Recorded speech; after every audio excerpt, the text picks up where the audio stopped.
Bonjour, dans cette vidéo, on va développer les bases de la sismique réfraction et on va suivre les étapes suivantes. On va commencer par un modèle de subsurface à une seule couche, puis à une seule interface, ça veut dire deux couches. On va développer l'équation distance-temps des raies réfractées critiques. On va analyser les temps d'arrivée des ondes réfractées critiques, déterminer comment déterminer l'épaisseur des couches, définir la distance de croisement, la distance critique, construire notre première courbe distance-temps à partir d'un sismogramme de terrain, faire notre premier pas sur le logiciel Refract, définir ou bien chercher le lien entre la discontinuité de Moreau et la sismique réfraction, passer au cas de deux interfaces, ça veut dire trois couches, la même chose, suivre la même analyse, déterminer l'équation distance-temps, déterminer les épaisseurs des couches, définir les distances critiques et analyser un second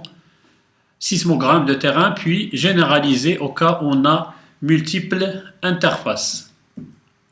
Puis on va aborder la question où on a un pondage des couches ou bien les pondages d'interface, comment analyser les problèmes, définir l'équation distance-temps et définir les épaisseurs. Puis passer au cas général où on a des interfaces qui sont inclinées ou bien étudier le pondage des interfaces et analyser des sismogrammes de terrain. Dans la section, l'avant-dernière section, on va étudier le cas où la subsurface, le cas non idéal, à savoir les ondes cachées, la couche à faible vitesse et la couche mince, et les cas lorsque la vitesse s'il varie latéralement ou le cas des discontinuités d'une interface. Et dans la dernière section, on va voir quelques applications de la sismique réfraction. En 1909, Moreau a déterminé qu'une discontinuité de vitesse existe à la base de la croûte en se basant sur son interprétation des arrivées des ondes d'incise. Puis en 1913, Gutenberg a déterminé la profondeur du noyau terrestre. Ainsi, la sismologie de la réfraction était responsable de la connaissance précoce de la structure fondamentale de la Terre. Dès les années 1920, les techniques de réfraction étaient appliquées avec succès dans l'exploration pétrolière. À mesure que les techniques et les instruments sismiques se sont améliorés, la réflexion a finalement remplacé la réfraction comme méthode dominante dans l'exploration pétrolière. Cependant, la réfraction continue d'être présente dans l'hydrologie, recherche de failles représentant des drains préférentiels pour la circulation des aquifères, et la géotechnique, génie civil, exploitation de carrières, etc. Si on se donne un modèle d'une subsurface homogène, ça veut dire une seule couche. Et on se demande de calculer le temps que va prendre un ray sismique direct pour arriver à chaque géophone si on connaît la distance entre chaque géophone et la source d'énergie. On suppose que cette distance c'est x. Et on sait que la vitesse, par exemple, dans cet exemple, c'est 2400 mètres par seconde. Alors, on sait que la vitesse, c'est quoi? C'est la distance sur le temps. Ça veut dire que le temps, c'est la distance sur la vitesse. Celle-là, c'est en mètres, celle-là, c'est en mètres par seconde. Je divise le mètre par le mètre et ça va rester la seconde. Alors, si je connais le x et j'ai la vitesse, je peux calculer le temps d'arrivée. Ainsi, le t, c'est la distance x sur V1. Alors ici, je peux, en se donnant le x, j'ai le x et j'ai le V1, je peux calculer le t, le temps d'arrivée de l'onde directe à chaque géophone. Et cette pente-là, qu'est-ce qu'il va représenter? Il va représenter le temps sur la distance. Le temps sur la distance, c'est l'inverse de la vitesse. Alors, si je dérive le temps par rapport à x, le temps sur x, ça va me donner l'inverse de la vitesse. Cette pente-là, c'est l'inverse de la vitesse. Alors, on donne un petit exemple. On va supposer qu'on connaît les distances des géophones, ils sont équidistants de la source d'énergie. Dans le cas où on a une courbe distance-temps, le temps des arrivées des ondes directes à chaque géophone situé à une distance connue. Alors, cette pente, comme on l'avait dit, va représenter l'inverse de la vitesse. Alors, pour calculer cette pente-là, il suffit de calculer la tangente. Ça veut dire cette différence de temps sur cette différence de distance. Alors, si on veut calculer la vitesse, il suffit de diviser 36 par 126 fois 10 à la puissance moins 3 secondes et on vous a trouvé la vitesse, c'est à peu près 286 mètres par seconde.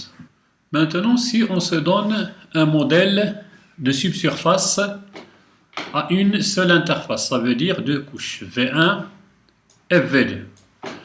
Et on s'intéresse à calculer le temps que va prendre le ray pour aller de E, passer par M, se réfracter critiquement sur cette interface et aller vers un géophone situé au point J. Alors on a déjà vu, si on connaît la distance entre le géophone et la source d'énergie pour les ondes directes, alors le temps, ça serait T égale X sur V1.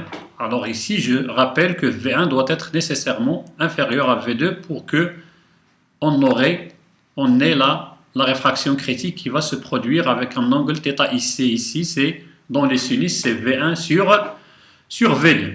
Alors, le temps que va prendre ce ray, alors, c'est EM sur combien? Quelle vitesse? Sur V1, plus MN sur V2, plus NG sur V1. Alors, si on développe un peu un développement mathématique en utilisant les relations entre EM, MN, NG et le X, le H et le V1, V2, on va trouver que le temps peut s'écrire sous cette forme-là en fonction de X, de la distance entre la source d'énergie et le géophone, en fonction de V1, en fonction de V2 et en fonction de l'épaisseur H1 du modèle. Et si on dérive cette équation, le temps par rapport à X, on va trouver que la pente, c'est l'inverse de la vitesse V2. Alors, si on se donne ce modèle et on donne un V1 1400 mètres par seconde et V2 4500 et la profondeur ou bien l'épaisseur de la première couche 10 mètres et on se donne des géophones qui sont situés équidistants à 3, 6 mètres, 9 mètres jusqu'à 69. Alors ça fait à peu près, je pense, c'est 24 géophones. Et on calcule, en utilisant les équations qu'on avait vues, les temps d'arrivée des ondes directes et les temps d'arrivée des ondes réfractées critiques. Alors, on fait le diagramme, les temps d'arrivée en fonction de la distance. Je rappelle que les pentes ici vont représenter les inverses de la vitesse. Alors, une première pente des arrivées des ondes directes et une deuxième pente des arrivées des ondes réfractées critiques. Je trouve que la pente ici, l'inverse de la pente ici, un V2, cette pente-là, elle est peu plus petite que la pente de 1 sur V1. Ça veut dire que V2, il est supérieur à V1. Une petite remarque. Remarquez ici les arrivées des ondes directes et les arrivées des ondes réfractées critiques. Si je compare ici, je trouve, alors, pour ces premiers géophones, toujours c'est l'onde directe qui arrive en premier. Alors, à partir peut-être du géophone situé à 30 mètres, je trouve que c'est l'onde réfractée critique qui arrive en premier avant l'onde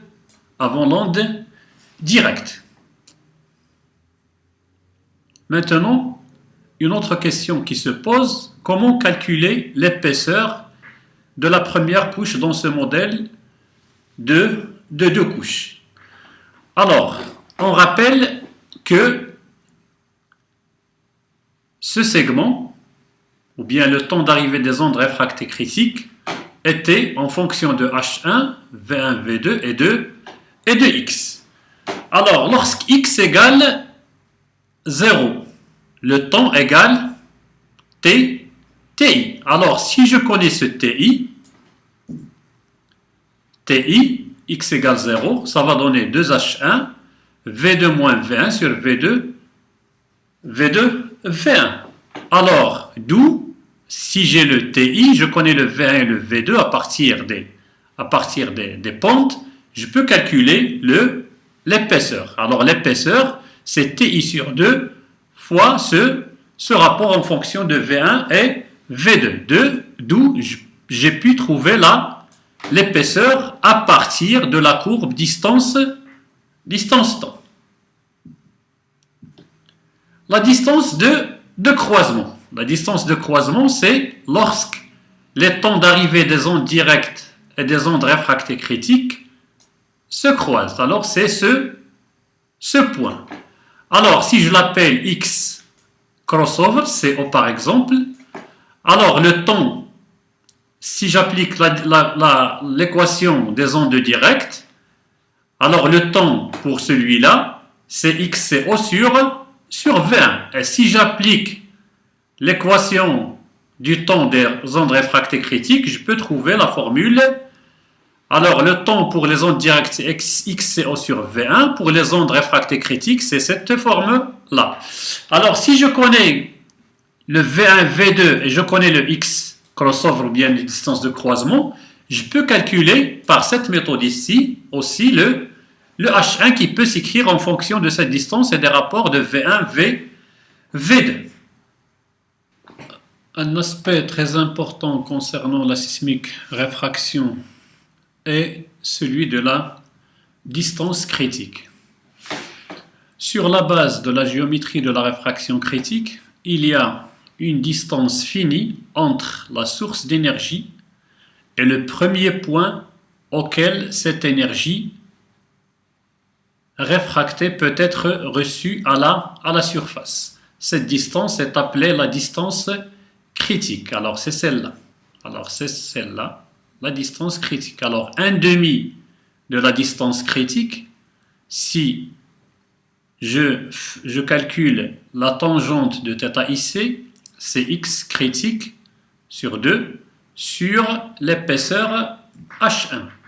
Si j'utilise le fait que le sinus θ ici, c'est V1 sur V2, après des modifications, un développement mathématique, je vais trouver que x critique, c'est 2H1 sur rapport V2, V1 au carré moins 1, le tout en racine. Alors, à noter ici que le x critique, il a un lien avec l'épaisseur de la couche. Alors, si on se donne cet exemple, pour un modèle où la vitesse V1, c'est 500 mètres par seconde, et la vitesse de la deuxième couche, c'est 1400 mètres par seconde. Et on essaie de changer pour chaque épaisseur de la première couche 2 mètres, 4 mètres, on essaie de calculer la distance critique où on peut recevoir le premier signal de l'onde réfractée critique. Alors pour celui-là, c'est 1,5 mètre, pour la deuxième 3 mètres et ainsi de suite. Qu'est-ce qu'on remarque? On remarque que pour ce modèle, X critique est à peu près 76% de l'épaisseur de la première couche. Alors, ce point, elle va sûrement jouer sur l'emplacement de nos géophones et on va voir un TP concernant ce point, c'est le problème du câble sismique. Maintenant, on va analyser notre premier sismogramme de terrain. Je rappelle qu'on s'intéresse aux premières arrivées des ondes sismiques. Alors, dans ce cas, on a 12 géophones. L'intergéophone, c'est 3 mètres. Et la source d'énergie, elle est située à 5 mètres du premier géophone. Alors, qu'est-ce qu'on va chercher? On va chercher à faire un diagramme des temps arrivés en fonction des distances des géophones. Alors, si je peux lire ici, ça c'est 0. l'échelle c'est 5 millisecondes. Alors la première onde, il arrive pour le premier géophone, alors c'est 5, 10, et là à peu près c'est 11. Alors je peux lire sur le deuxième géophone, ça c'est 5, 10, 15, alors ça c'est à peu près c'est 17 ou 18, et ainsi on peut remplir un tableau. Pour le premier géophone qui est situé à 5 mètres, le temps d'arrivée c'est 11, pour le deuxième géophone 18, et ainsi de suite, et on va faire le plot, ou bien le diagramme, distance-temps, le temps, en fonction de la distance. Alors d'ici je peux lire, avant d'aller utiliser Refract, je peux lire, ou bien je peux constater qu'il y a à peu près deux segments.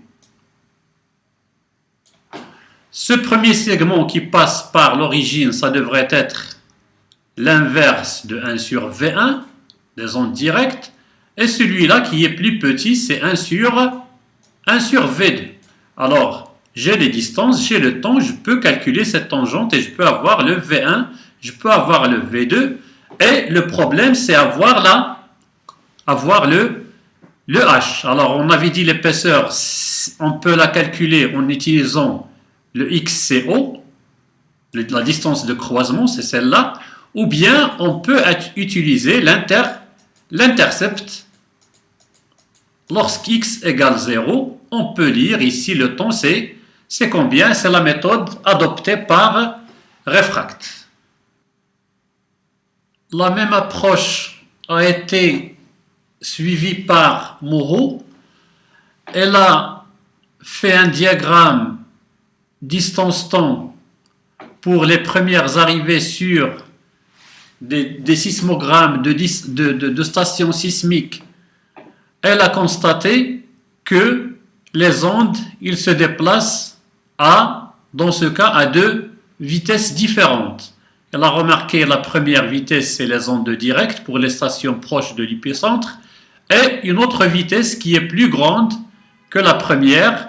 Elle a utilisé le même raisonnement et l'a trouvé une discontinuité en utilisant ces formes pour P et pour S à peu près à 50 km. Maintenant, on va attaquer notre premier sismogramme analysé par Refract.